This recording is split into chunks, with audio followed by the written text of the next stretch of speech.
Hey y'all, welcome to the Clock Tower. I'm Colton, here with Brandon. 5 cards, 5 minutes, Slime 2 uncommons and commons. Brandon, what's our first card? First up, we have the Tutu. This is your Orc Lord Geld. For each other Demon Continent character in the back row, it gets an additional 1,000 power.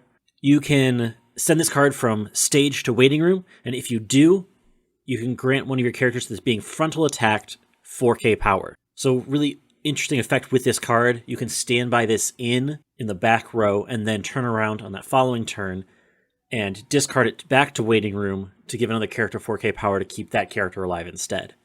So some pretty neat synergy with 8 standby. Yeah, this is clearly a standby target card. Gets big on its own. Gives something else 4,000 power if you sacrifice it. It's basically a backup you can use whenever you want. Obviously, like, losing a 2/2 body from board isn't great, but if you're playing into some other standby build, this can provide enough power to put you over the top. So can hopefully gain board against something like Dal 8 standby.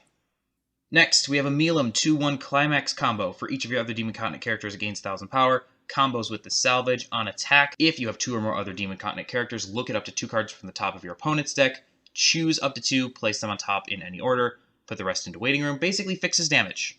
All but guarantees that you're going to stick 6. I don't think it's going to find its way into mainline Slime, but anything that guarantees damage, more or less, is at least interesting.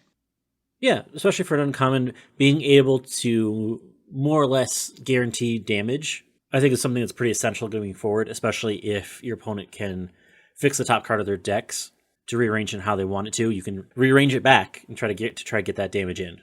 Next up, we have the Soe at level 0.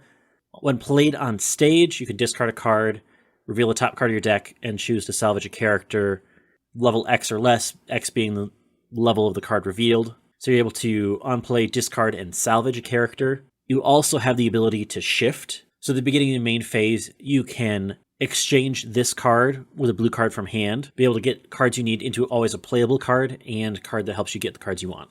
I'm a fan, especially because Slime has good zeros, so even if you mill a 0, you can salvage a playable 0 from waiting room. That is often going to be better than whatever it is that you pitched. It also pitches climaxes. Really, really nice filter with decent selectivity. The shift is nice because you can clock this, immediately get it back, use the second ability, so you can actually use basically 2 filter abilities on the same card. It also gives you a thing to clock if you don't want to clock anything outside of your hand, while also adding to your hand. It's a neat profile, and on an uncommon, I think this is really playable. Next, 1/1 blue event, send this card to memory, reveal the top card of your deck. If it's a Demon Continent character or event, add it to hand.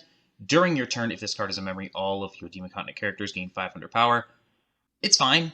Pay 1 fix doesn't feel great, honestly. And if you reveal a climax, you whiff completely. So that doesn't feel great. The additional power pump is not bad, but I feel like Slime has other better ways to get power on board.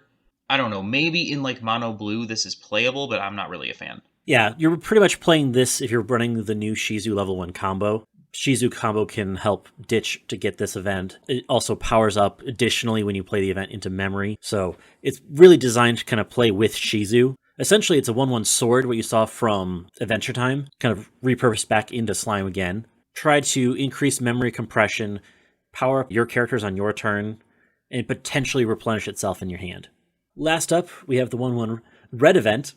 With this, pay 1, send this to memory. On the following turn, at the beginning of your main phase, if this card is in memory, you can choose 1 card from waiting room and put it face down in memory. Once you have 3 or more face down cards in memory, you have to choose face down cards, place them into waiting room. When you do that, you get to burn 3 to your opponent, as well as removing this card from memory. Your opponent, at their beginning of main phase, can pay 2 to remove one of these face-down markers in memory. Almost back and forth with this card, you have the potential to have this kind of counter running to burn 3 against your opponent. The idea is that you get as many of these into memory as possible. Great memory compression here, potentially. If you have 3 of these, at the beginning of your main phase, you immediately burn 3. It's very interesting. It's not good, but it's one of those things that is bad in an interesting way.